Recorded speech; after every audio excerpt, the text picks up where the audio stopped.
Hello friends, నేను మీ Madhavi. Welcome to Madhavi Amma's kitchen. ఈరోజు నేను మటన్ కర్రీని ఎలా చేయాలో చూపిస్తాను. ఈ మటన్ కర్రీ చాలా టేస్టీగా ఉంటుంది. ఎప్పుడు రెగ్యులర్గా కుక్కర్లో తినే మటన్ కాకుండా ఒక్కసారి ఇలా చేయండి, చాలా టేస్టీగా ఉంటుంది. దీనికోసం అయితే నేను ఒక ప్యాన్ పెట్టుకున్నాను.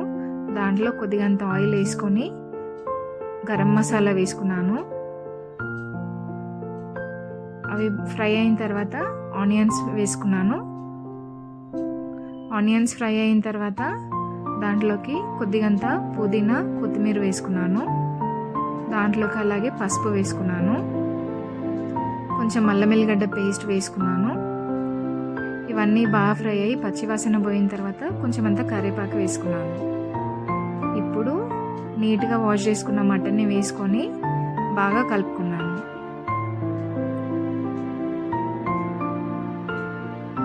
మటన్లో నుంచి వాటర్ వస్తుంది. ఆ వాటర్ అంతా పోయేంత వరకు మటన్ని కలుపుకోవాలి. ఇప్పుడు దాంట్లోకి ఒక 2 స్పూన్స్ ఉప్పు, ఒక 2.5 స్పూన్స్ కారం వేసుకున్నాను. ఎందుకంటే నేను 1 kg మటన్ తీసుకున్నాను.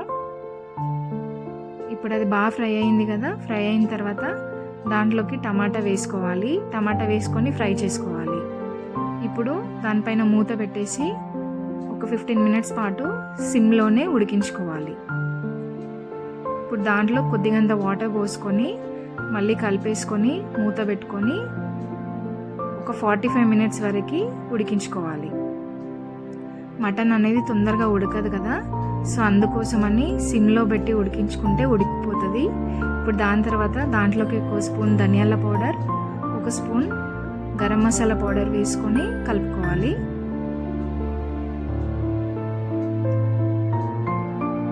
అంతే అండి, ఆల్మోస్ట్ మటన్ అయితే ఉడికిపోయింది.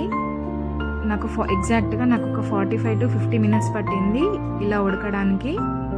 ఇంకా లాస్ట్లో కొత్తిమీర వేసేసుకొని సర్వ్ చేసుకోవడమే. మీకు కనుక నా వీడియోస్ నచ్చితే నా ఛానల్ని లైక్ చేయండి, షేర్ చేయండి, సబ్స్క్రైబ్ చేసుకోండి. Thanks for watching this video.